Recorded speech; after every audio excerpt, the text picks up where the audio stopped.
So yes, we're going to be talking about pacts to begin with. As always, there's a few comments on other things. We'll bring those up later, definitely. But there is one comment that was put up that's sort of relevant to this. I'm going to start off with it. John's comment there saying, with Canadian reform and the Canadian, sorry, I think you mixed that up. Reform UK, should we say, and the Conservatives merging. I don't think that's imminent, by the way, but, I think at some point they will. Seems Canadian politics. Oh no, you actually meant the Canadian reform and the Conservatives in Canada. Sorry, it's my fault. Merging. It seems that Canadian politics at the federal level is still dominated by the liberal, stroke centre left. Could we see that in the UK? Yes. I mean, if parties merge or something like that, it doesn't change voters' attitudes. We've had parties split, we've had parties merge. It doesn't.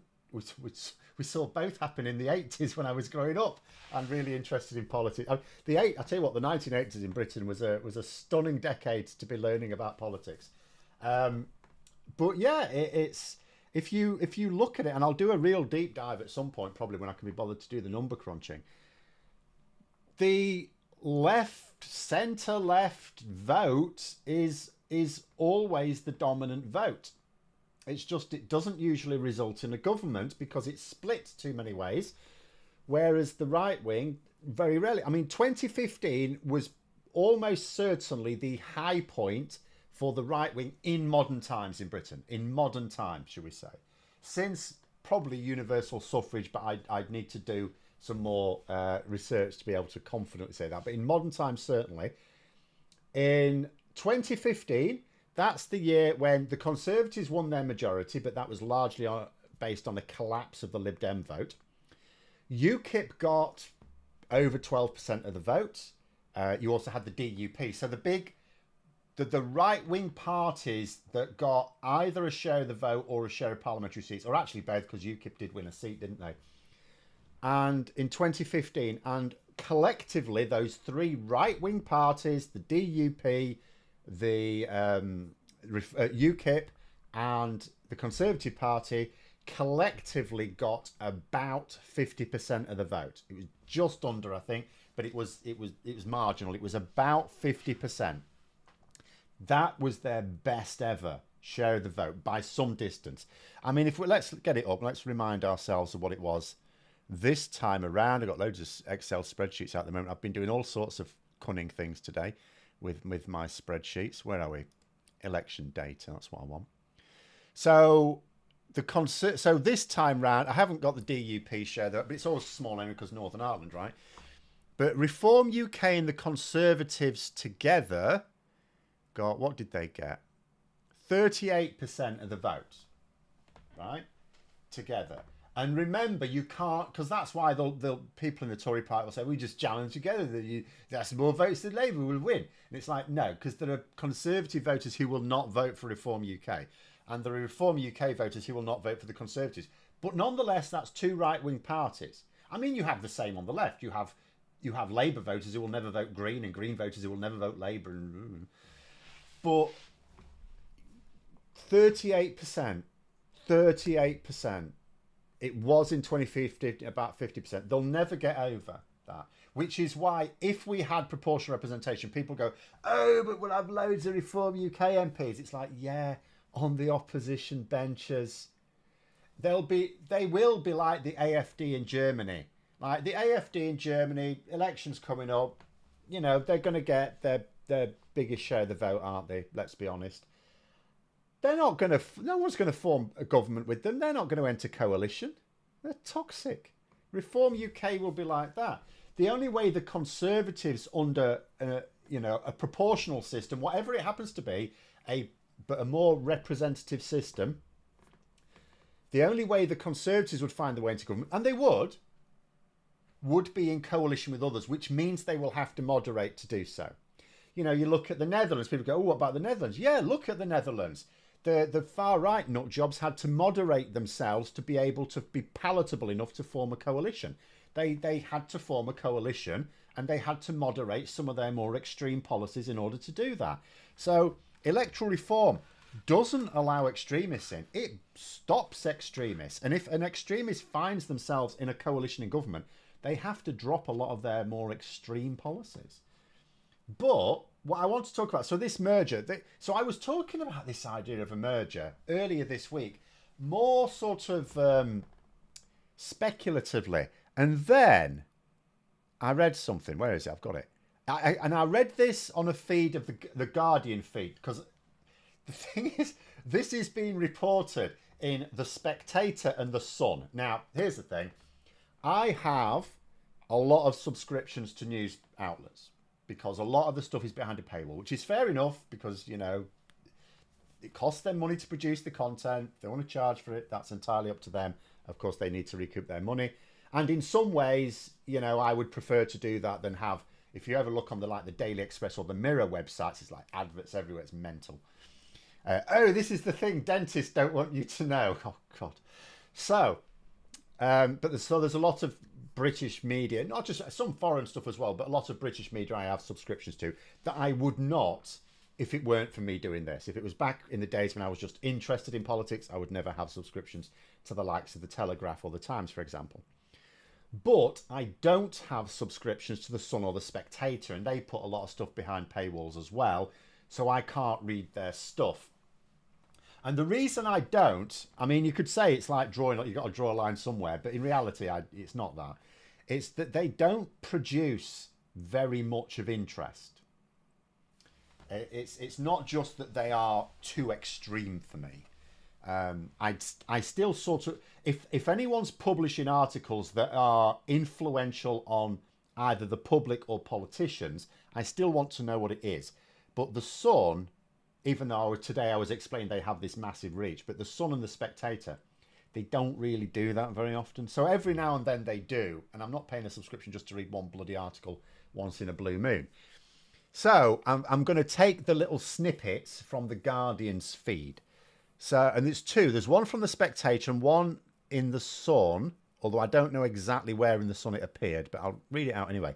So the first one, it says, in an article in this week's Spectator, Katie Balls says that some figures in the Conservative and Reform UK parties have been involved in informal talks on the prospects for some sort of pact between the two parties. Now, before we get on to the details of that, that's Phil's excuse for subscribing to Caravan Monthly. I don't like it. I used to have to holiday in caravans when I was a little lad. Didn't like it. But funnily enough, like, you know, when you're young, you're like really young, you remember that year, that first year when you get like your parents a birthday present, but you haven't got much money, so it's shit. Yeah. And you can't really go anywhere to get anything. So you just get what's at the local shop. So, you know, so you're at that age where it's like, oh, I should get my mum a present for her birthday. Do you know what I got? Myself and my sister were both in on it. And we got a bag of mints and we got a caravanning magazine because we always used to go on bloody holiday to this caravan in Filey. So we just sort of thought she liked caravans. In actual fact, I think it was just a cheap holiday, in all honesty. But no, I've not been a fan of caravans myself, I have to say. Where was I? Sorry. So, you know, see, this is now interesting. So this informal discussions, it says. Now, what is that? Does that mean that it's just there are some in the Conservative Party and some in Reform UK who want some sort of pact and they're just talking to each other, but without the permission of the leadership? Because we know that Nigel Farage and Kemi Badenoch both publicly say they're not interested, right?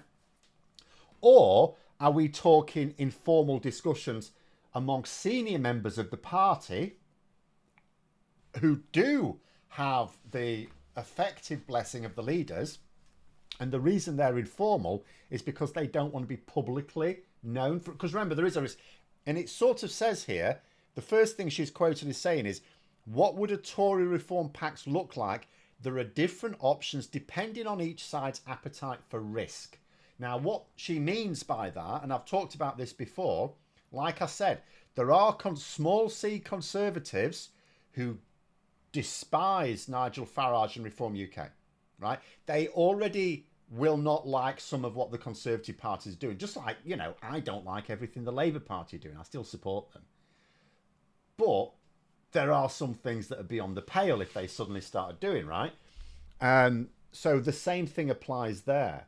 So the Conservative Party could lose core support, which will very happily go to the Lib Dems, for example, if not Labour themselves, or even the Greens, if the Tories look like they're getting into bed with Reform UK.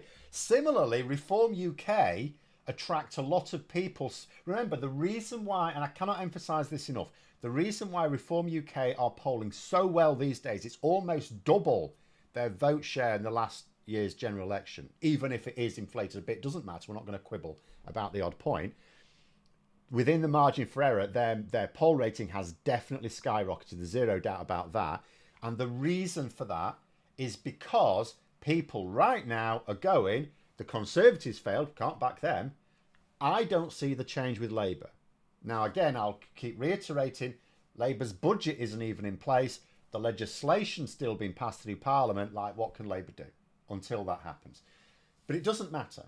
That is the reason. So Reform UK are gathering a lot of voters who feel that neither the Conservatives nor Labour have the answers to their problems. So Reform UK would lose those voters if it looked like Reform UK were going native and joining with the Conservatives. So that's what she means by risk. But it is interesting to me that there are discussions between the two, because ordinarily that use of the word informal talks, it could just mean, because you could well imagine there are some people in the Conservative Party who are just talking to people in Reform UK without the authority of the party leadership. But I find that more difficult with Reform UK. See, the Conservative Party is a large party and it's got lots of structures, it's got loads of MPs, well, not as many as it used to, but it's got loads more than Reform UK, right? Whereas Reform UK, there's not that many people in it, if you think about it. Like, there's not, you know, you've got Nigel Farage, the leader, you've got 4 other MPs, one of whom is the deputy leader, one of whom is the whip. You've got Zia Yusuf, the chair. I mean, you've got that Candy fella who's now their treasurer, who's going to be, you know, eliciting funds for them. There's not that many people who represent Reform UK. Do you know what I mean? So if there's anyone who represents Reform UK talking to Conservatives, it must be someone who has Nigel Farage's blessing, because there's not, I don't think there's even, if you were to like write down all the figures that you can say sort of represent Reform UK, does it even come to double figures? I'm not sure there's even 10 of them. But anyway, so yeah, so in terms of the options anyway, so the options she goes to, she says the first option is the mildest, an unofficial deal. Now, I have discussed some of these before, but I'll go over it now for the purposes of just being complete. It says an unofficial deal similar to the way Labour and the Lib Dems approach the 2024 elections. In seats where neither party has a realistic chance of winning, they field a paper candidate to give the other party a better shot. Then they hope for tactical votes in these seats to get Labour out. Now, where that goes wrong is Labour and the Liberal Democrats, first of all, they weren't, I don't know how many genuinely paper candidates there were. There were somewhere that weren't expecting them to win. But nonetheless, Labour and the Lib Dems don't really compete with each other. Like, there's Sheffield Hallam is the one that sometimes goes between like Nick Clegg's old seat, so it was Lib Dem, now it's Labour. It wasn't actually even a close contest last year. That's basically it. There might be, just because of the collapse of the Tory vote, there might be the odd other seat. We know that like there was a by-election, wasn't there? I've forgotten where it was now. There was a by-election somewhere down south where the Lib Dems thought they should get it. And Labour ended up nicking it, but that was a by-election. But generally speaking, Labour and the Lib Dems do not compete with one another in individual seats. So it was very in fact, all Labour did, and the Lib Dems, all they basically said is, yeah, we're just going to concentrate our resources on the seats we think we can win. And it just, see, it wasn't even really any sort of pact between the two, because it didn't need to be. They just both individually, I think they did have talks, but I think they just both individually made sure that they were only pumping resources into seats they could win. It had nothing to do with agreements with each other, even though there may have been some informal discussions about which those seats are. But I don't think they divvied seats up. Whereas the Tories and Reform UK would have to divvy seats up, because there are a lot of seats where Reform UK and the Conservatives are competing with one another. And it says here, so it goes on to say, for the first option is like, oh, Mid Bedfordshire, thank you, Mark. Yes, that was it.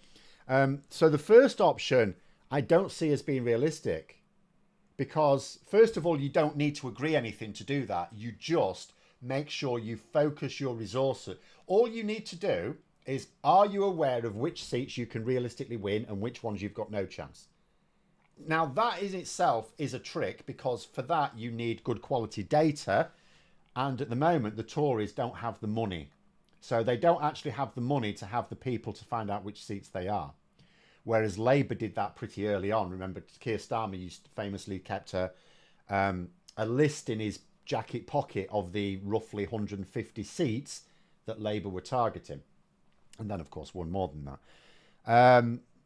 But those were the ones they needed to target to win. And they were the 150 easiest relative term, but easiest targets. So do the Tories have that? And do Reform UK have that? Both of them will need the money to be able to pay for researchers and data analysts, data scientists to work that out. Reform UK are very likely to have that money. Are the Conservatives going to? Who knows? But if they do, all they have to do is be aware of which seats they can win, which ones they can't, pump the resources into the ones they're most likely to win. No need for a pact. It just happens automatically. The problem is that some of those seats that they'll both be challenging for are ones where they're in competition with each other. And then can let Labour in through the middle, or the Lib Dems. The second one, she says, is there's the geographical pact. In this scenario, seats in different areas are divided between Tory and Reform. So this would need coordination. Says it would be a north-south pact, provinces versus towns, says one insider. Yep, you can see that working. So the Tories steer clear of like the so-called red wall seats, as we used to call them in the last parliament. And, you know, Reform UK stay away from these sort of provincial seats, which, you know, Reform UK are not actually going to win those small C Conservative seats. You know, the village fete areas, the Midsummer Murders type places.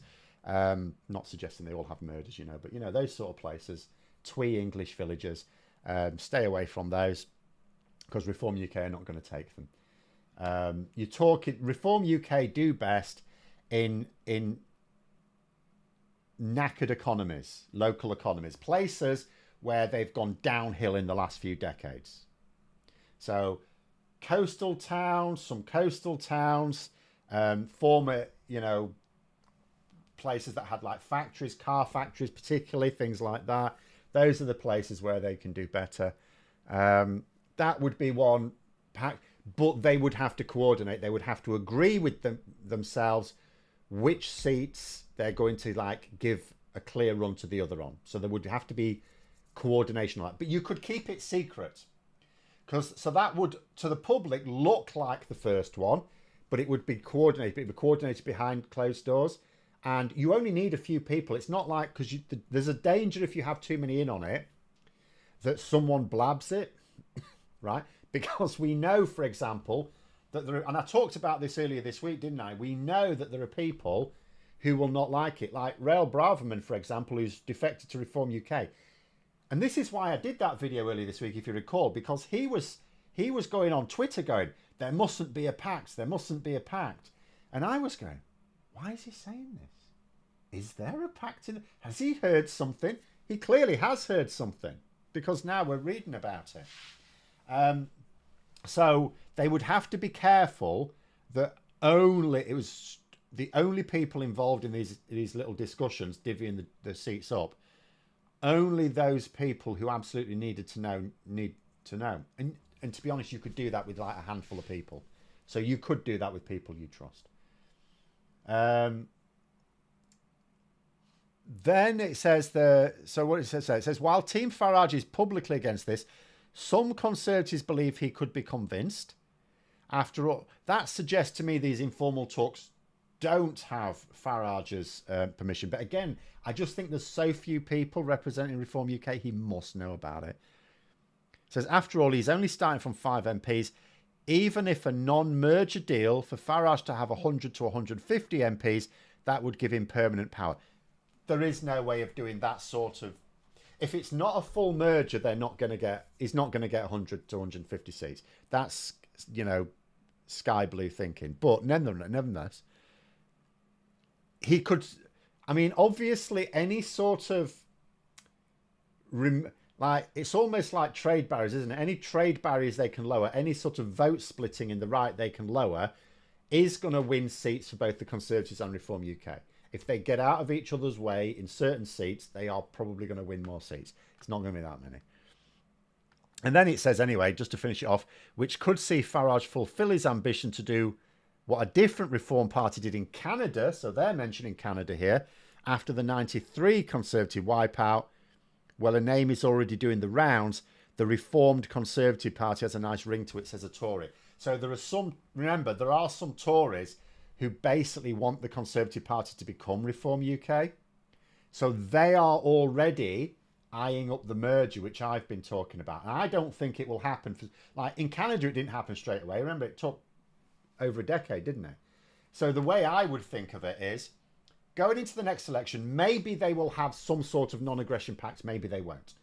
But going into the next election, the Tories are still going to do badly.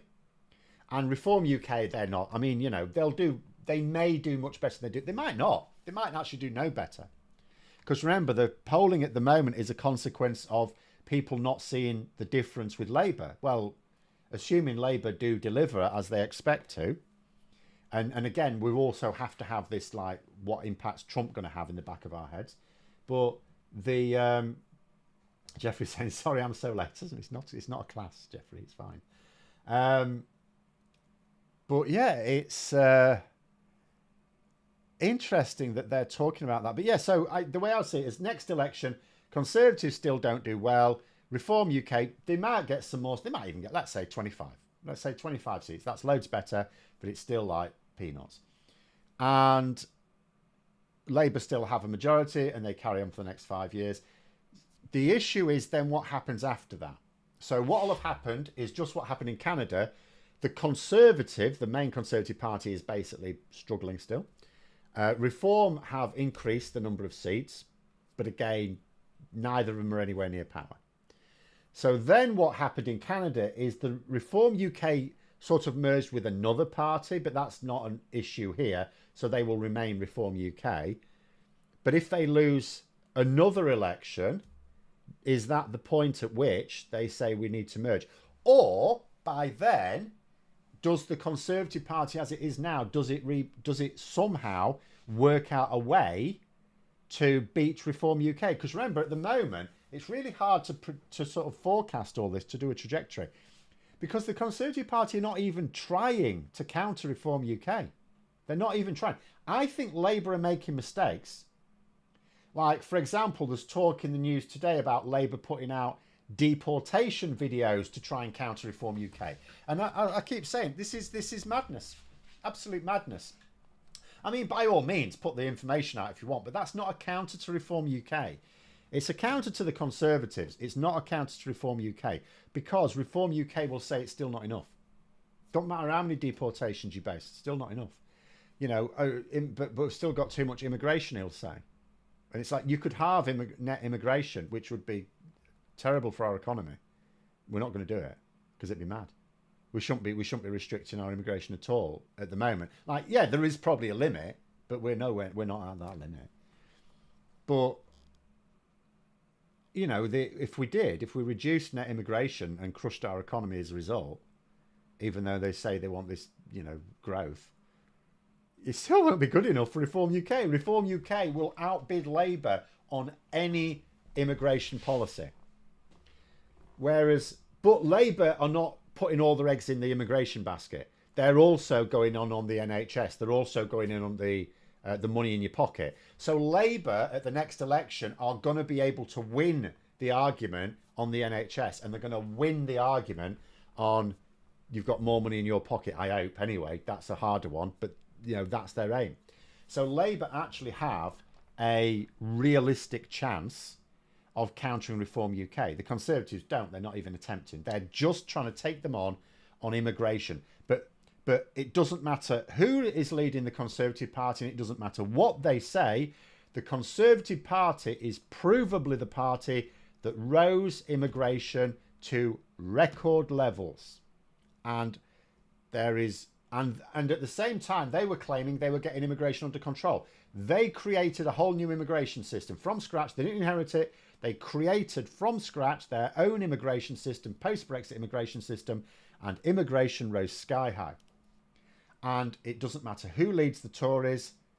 That is what the public will see. And Farage will tell them just as much as Starmer. So the Tories have got no chance on immigration. Labour have no chance either, but they do at least have other things. Right.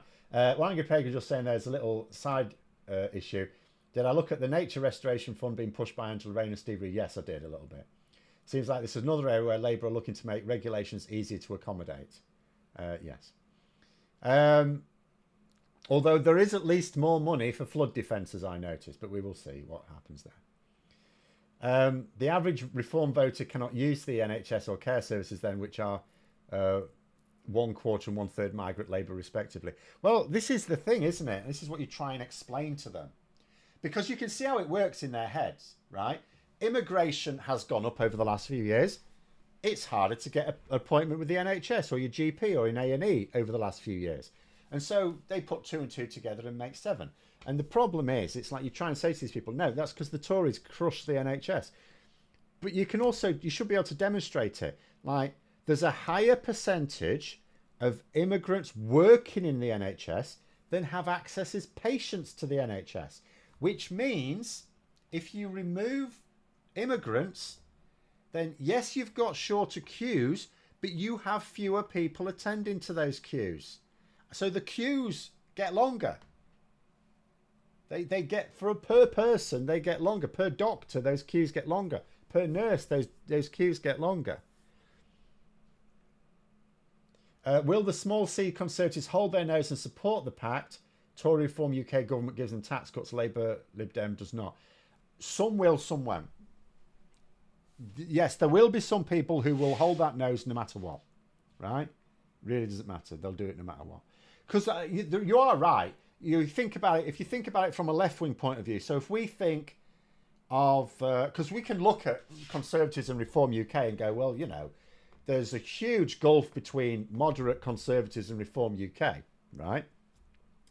So surely they wouldn't actually back that. But then you put it in another perspective. You say, well, would a centre-left Labour supporter accept a pact between, say, if it was needed, between the Green Party and Labour? It's like, well, yeah, of course we would.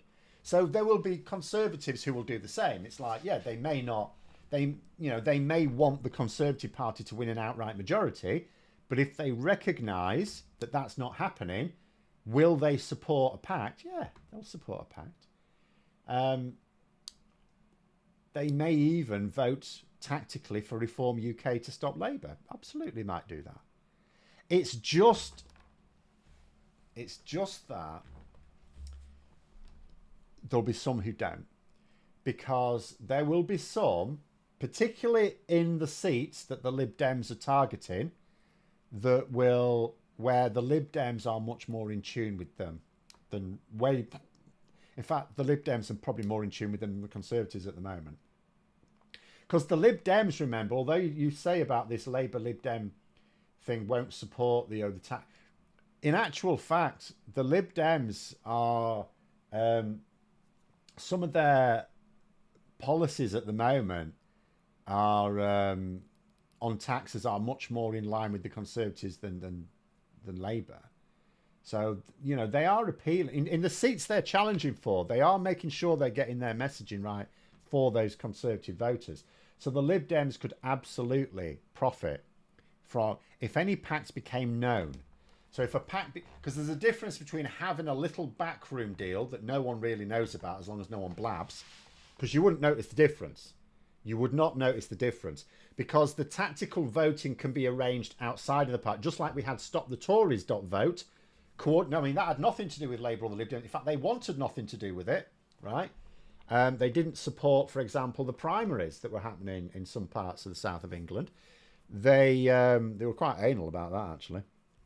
But they had nothing to do with Stop the Tories.vote or the Best for Britain stuff, which wasn't as accurate. Use the Stop the Tories.vote.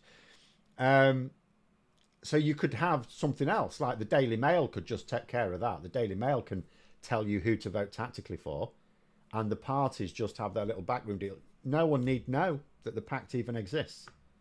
So that's probably their best option. That they deliberately divert resources away from areas that each of them knows they can't really win anyway, and pumps it into them, which they'll want to do. I mean, that's in their interest. So that sort of pact you can see happening, but it does require more coordination. The Lib Dem Labour one really didn't require any coordination. They just had to both be aware of which seats were the winnable seats. They just needed to know that, which is not straightforward. You need analysts to tell you, but once you know, then you just automatically stay out of each other's way. Tories and Reform UK are going to have to coordinate. They're going to have to agree on which seats they each pull out of. But there we go. Just post the video of Farage saying, I want to dismantle the NHS and make it an insurance-based system. I'm paraphrasing here. Well, the thing is, Labour will be collecting all of these things for campaigns. Because Labour will, and they do, it's quite obvious that they see Farage as a serious threat. And so they will be collecting all of that stuff and using it. If they need to. I mean, the other thing is I just hope Labour are focused again on what...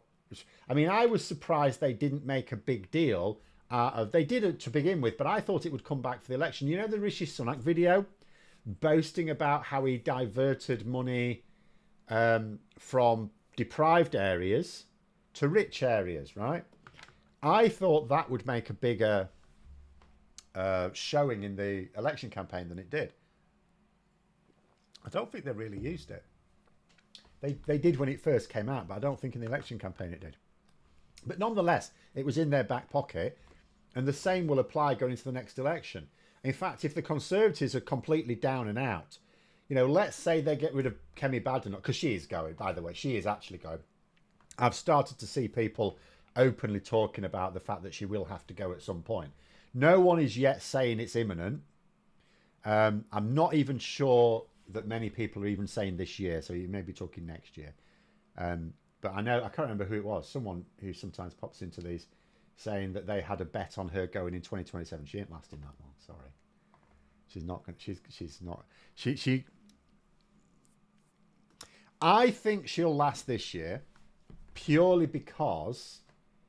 did they ever use your NHS chart? It wasn't my chart.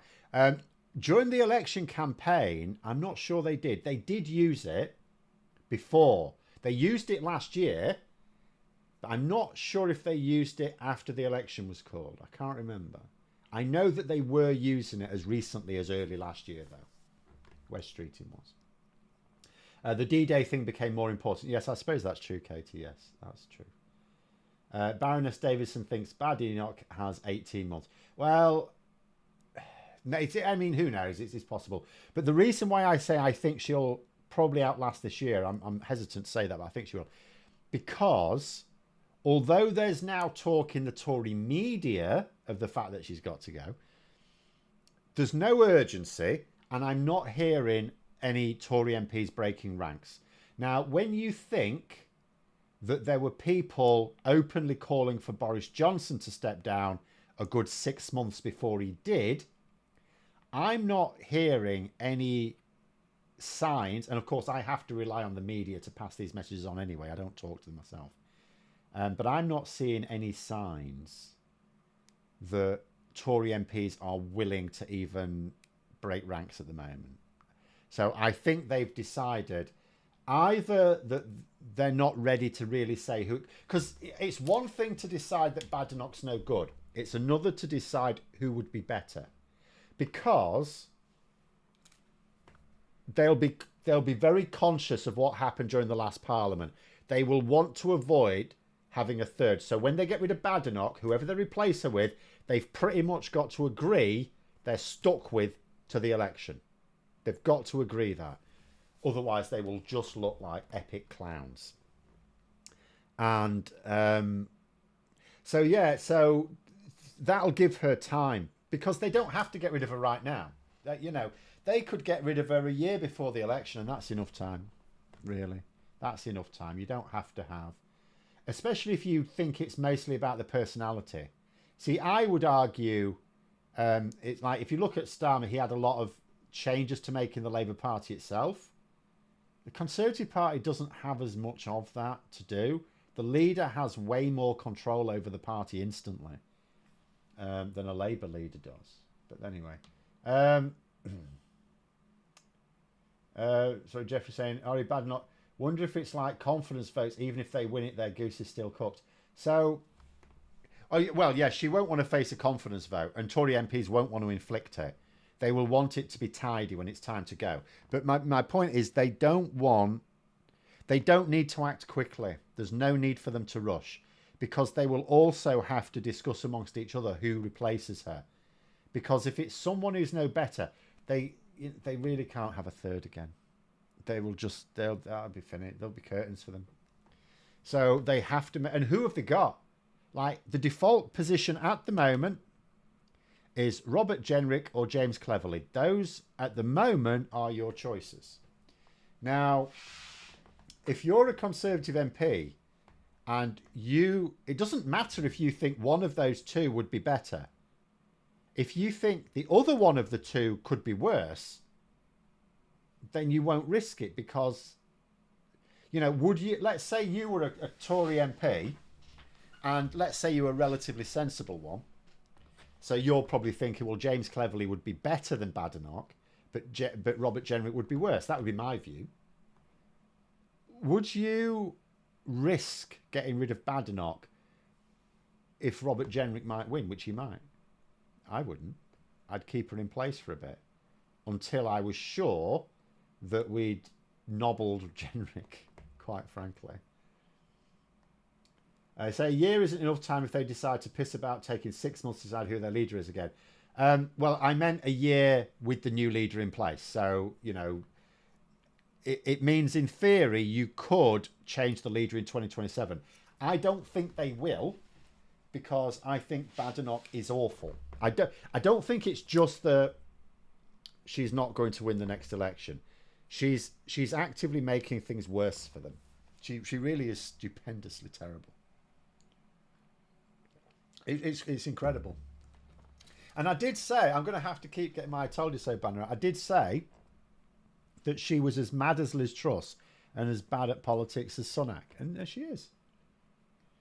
If you think about her policies, think about what she's come out with, right? So, we know the stuff that Starmer finds it ridiculously easy to attack her with in PMQs, where she disagrees with every Labour tax and spending plan, but she doesn't say what she would do to change it. So, like, she's against the VAT on private schools, but she doesn't say what should be cut to reintroduce the tax break. She's against the winter fuel allowance policy, means testing of it, but she doesn't say what she would cut or what other taxes she would raise to pay for it. The same thing with everything. You just go through the list and you ask her, and journalists ask her, so what would you do differently? And all she says is, I'm not going to tell you for another couple of years. It's ridiculous. Absolutely ridiculous. And other things she said sandwiches aren't real, that people who have lunch are wimps, unless they have a steak. If you have lunch, you're allowed a steak, but that's it. Anything else, and you're a wimp. And it's just... And now she's jumping on the immigration bandwagon. The Conservatives do anyway, but specifically, she's now trying to work on immigration policies to counter reform. But she's denying that she's doing it to try and counter reform.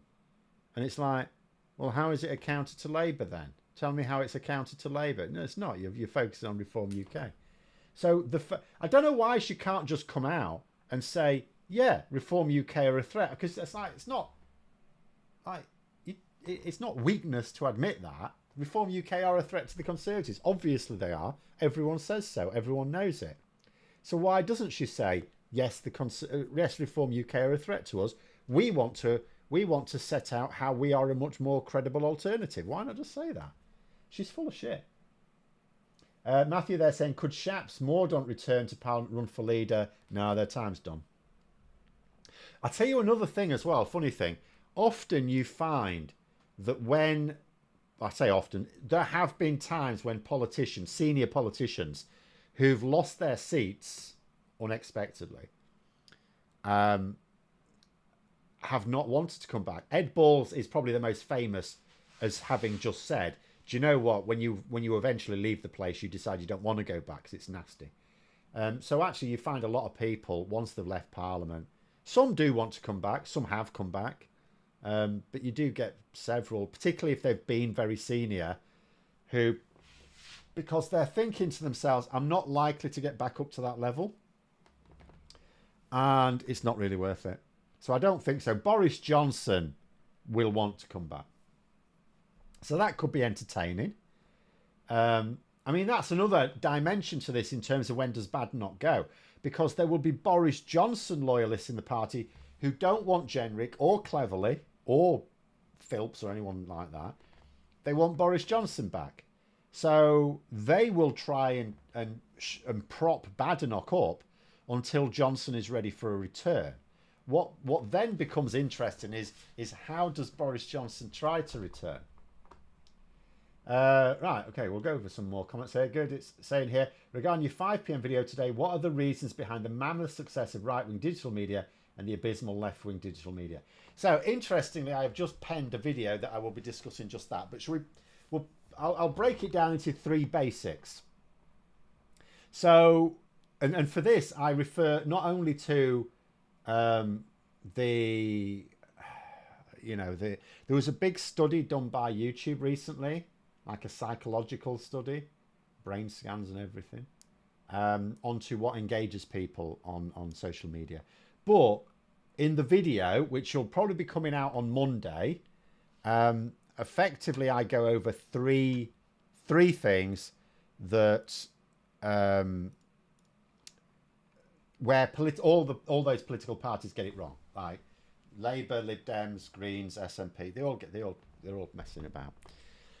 The first is that if you look at those political parties' YouTube channels, every single video is a message to the public, which is wrong because people don't want the messages. They don't like it. It's rubbish. And I've said before, and I've said it a lot of times, you have to mostly focus on engagement. Now, I will just share something with you in a minute. Where have I lost it? Or maybe I won't. I can't find it. Oh, no, here it is. So, this is the third thing. So, I'll just get it ready to show you, actually, in a minute. But, so the first thing is you have to prioritize engagement over message. And this is the problem, what they're doing. So, what they're doing, Labour, Greens, Lib Dems, they're all doing the same. They're thinking to themselves, the purpose of the channel is to get a message out. So, they're thinking purely about the message. And it's like, no, because you need to gather people to the town square before you can say anything to them. So what's going to bring them to the town square? It's not the promise of being talked at. So you need to, instead of thinking what you want to say to the people, you have to think, what do the people want to hear from you? So you have to prioritize that. Engagement almost all of the time. And that's where they're going wrong.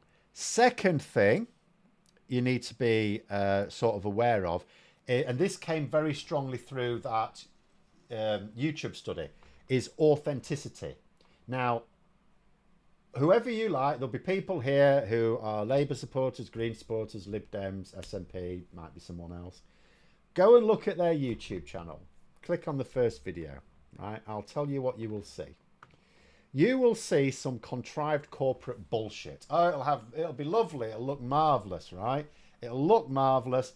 It'll look like the sort of video, and the way I described it in this video I shall be doing myself, it's the sort of video you would show to win over shareholders or investors, right? So it's an investment video, right? Public aren't interested in that. It's contrived. It's contrived. It looks staged. It is staged. Now, then, if you can bring yourself to do it, look at Nigel Farage's channel. You look at his channel. Now, some of his videos, it's stuff clips from his rallies and in Parliament, stuff like that. But some of his videos are just recorded to be published online. And look at his setup. It looks like the corner of someone's lounge. It looks like, you know how if you were like I did, you know, if you're at work, you have a full-time job. I was a teacher, and you just get into YouTube, right? So what do? You get yourself a little setup. Now I use a green screen at the moment. I'm using a VCam, but I like that. That's my style. You don't need that. A lot of people have huge channels. They've just got. Sometimes they just use their phone. They use their phone. I use a webcam, and they're just recording what's behind. Like, you know, where is it? Hold on. Let me find my thing. So it's just whatever's in the background. That's just it. As long as it's tidy, it's fine. It's fine. And that's what Nigel Farage looks like. It looks like someone who has a full-time job, who just created themselves a nice tidy little area in the corner of their lounge or their bedroom, and they're just recording YouTube videos. That's what it looks like. And that comes across as more authentic than your contrived corporate bullshit. That's where they go wrong, you know. And the third thing, and this is absolutely crucial, Viv's saying there, Supertan just use the phone. A lot of people just use the phone. I've seen some people on YouTube, huge. I've watched them go huge. All they did was have a phone. It's just their phone. Some of them just edited it on the phone as well, because there weren't a lot of visuals in it. So everything was just done on the phone. You can totally do that. Like, I use other things just because, you know, I like green screen. This isn't a green screen. This, as you can see, this is a VCam. But when I'm recording my main videos, that's on a green screen. That's just my style. I like that. So that I just think that's tidier. But it makes no difference. If I'd have just used my normal background, the videos would do just as well. Because there are people who are absolutely massive, who've got over 1 million subscribers and get hundreds of thousands of views a video, who just do that. It's different strokes for different folks, right? But the third thing, and this is why the right wing do have an advantage, but it's not a deal breaker for the left wing, is, and this came through the YouTube study as well. This is not just me saying it, but I can demonstrate it. The videos that will do well need an emotional appeal. Now, let me just show you for my stuff. Where is it? I'll just do it as a screen grab. Come here. So what I've done for that video that I will be producing ideally for Monday, again, news related, you know, it all depends on news. It might end up coming out 2 weeks later if there's loads of news, but I suspect there won't be. So these are, so on the left are my top 10 ever most viewed videos. And on the right are my top 10 just for 2025. Now, if I go down this list, all of them make an emotional appeal. I do videos that are just explainers on things. They're just factual explainers. It's like, oh, this is what's happening. This is what's happening with this bits of legislation. This is why this person said this. They're explainers. They're not going to get into the top 10. They're not going to get loads of views. Not going to happen. You know, look at, in terms of my all-time thing, Brexit deportations beginning next month. Brexiteers mad at being left out of EU projects. Tory tax trap for pensioners. Even though you could argue there's maybe a bit of an explainer element to that, nonetheless, the reason people are clicking on it is because there's an emotional element there. It's like, what are they doing with pensions, right? Significance of Russian flagships sinking that some may miss. You know, that sort of thing. Oh, sorry, I've knackered that now. Hang on, let me do it again, because I need to refer to the other column in a minute. So your simple explainers are, and so the way I would describe it is videos that set out to engage the brain, not going to work. You have to engage the heart first, then maybe the brain will be interested. And that's all there is to it. It has to have that, you know, emotional link there. Like, I mean, look, what my top one of 2025 was one I did on yesterday. Do you know, I was absolutely I knew it'd probably do quite well, but I was gobsmacked. It was 5-minute video last night on the fact that Tesla sales have crashed through the floor. Why? Because people are wanting to do that at Elon Musk. Wanker. And that's the sort of video that does well. Now, here's where the right wing have an advantage, but it doesn't stop the left wing competing. So the reason why the right wing have an advantage is because think of the easiest way, and I do plenty of this. I'm not, I'm not claiming the high ground here. I do this. The easiest way to create that emotional appeal is the standard person X destroys person Y format. That's it. Or person Z's a twat, right? So, pardon my French. That is the way to do it. That is the easiest way to do it. I do like content, I don't, it's like, I try not to do too much of it, but that's the stuff that works. All of this stuff, what have we got here? Stuff about Charlotte Owen, stuff about Tim Martin, this sort of stuff. That does well. And the left wing can't do that. The right wing can do that because the right wing can be divisive. They can use divide and rule. They can attack groups of people and make them into enemies and get other people mad at them. It can be immigrants often is number one, but it can be young people. It can be unemployed people. It can be students. It can be academics. It can be lefty lawyers. It's a pissing women's institutes at times. But they can attack groups of people. You'll never get Labour or the SNP or the Lib Dems or the Green Party doing that. They might attack billionaires. Maybe the Green Party will attack billionaires. But generally speaking, they will not and cannot use that divide and rule because it doesn't work for them. And generally speaking, most of those people don't like it. So they can't use divide and rule. But they're not knackered because I will point something else out here. This is my ninth most viewed video. It's from last year. Starmer's shock appointments prove this will be different. That was entirely positive. Wasn't attacking anyone. It was about it was in the first few days of Starmer's government when it was very positive news. It was about ministerial appointments, none of whom were MPs, ironically. So it was unelected ministerial appointments. But it was like James Timpson, prisons minister, Patrick Vallance, science minister, what's his face, Hester for Attorney General. So it was three really positive government appointments. Wasn't attacking anyone. There was no divide and rule, but it still had that emotional appeal to it. So it is harder for the left wing to do it. But mostly the reason why the left wing don't do it is because what we are doing is we're trying to inform. That's our main purpose. We're trying to inform. And that means we're consciously trying to engage people's brains. And that doesn't work. And whereas the right wing don't care about that. It's all about emotion.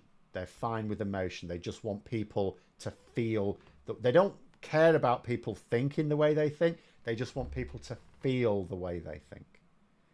And that's why the right wing have an advantage. But that emotional appeal that gets lots of views doesn't have to be a negative emotion. Negative emotion is quite strong. It doesn't have to be. You can do it with more positive emotional appeals. When we are properly on the path to rejoin the EU, I will do videos. They will get loads of views. There will be that emotional content there. It will be very positive. I won't be attacking anyone. I won't even mention Nigel Farage, not even to stick two fingers up at him. It'll just be entirely positive, entirely happy stuff, and it'll get loads of views. Because that's what people want. They want that emotional engagement. It doesn't have to be negative. But it does have to be emotional. And that's where the left go wrong. And that is, and as I say, it is easier for the right. It is easier for them because it's easier to, when you're trying to think of how do I come up with that emotional link in a way that's not tribal or divisive, it's really hard. And as I say, I do the divisive and I do that stuff because it's hard to think of the other stuff, but it's not impossible. Anyway, you say your videos on Musk and Trump seem to perform best. Oh yeah, they do. In fact, although I say this, the reason why I'm saying this video is planned for the third video on Monday, but it could change. I mean, don't hold me to that. The other thing I would say is I do have a video planned for last thing tomorrow, which addresses the Musk thing, because you are dead right. You are dead right.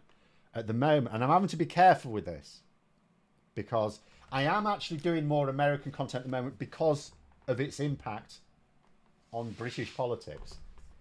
But I have to be careful not to do too much, because it would be easy to do a lot. It would be easy to do it all the time, and I really shouldn't.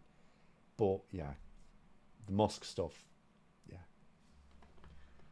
Trump second, but Trump, do you know what? Trump's a distant second. In fact, do you know what? I'll show you this as well. Let me find it. I'm going to show you something else. Last little thing. I will also be using this in a video for tomorrow, but let me show you another little thing I was doing on Excel. I actually did do this for, I've updated it. I did a video just for members. So those of you in the chat will have already seen it, where I covered this, but I'm going to do it specifically for a video for more public consumption, just on this one little bit. So these are videos that I've done over the last couple of months, with the exception of the Tommy Rock, because I asked, if people may remember, on the community tab, I asked a question. I did a poll. Who do you think is the least popular far-right political leader as far as the British public are concerned? And I gave these 5 choices. Actually, I didn't include Badenoch because I knew she wouldn't come top, but I've put her in this. So these are videos that I've done on all of these people, where it's been entirely about those people, by the way. They've been the focus. So it excludes videos that are like Musk and Trump, or Farage and Badenoch, or Farage and Tommy Robinson. These are videos where it's just that personality. And if you look at the average number of views per video I get, I have put Robinson with an asterisk there because I haven't done any recent ones on him, because he was more newsworthy over the summer. And you have to remember, my overall views have gone down since the summer, because there are way fewer people looking up that sort of political content these days. I know that from YouTube. It's not just me. But, so that's not quite... But in terms of the others, what you can see is... And I'll say median is the best one to look at rather than the mean. But you look at the median average. Farage, 31,500 views.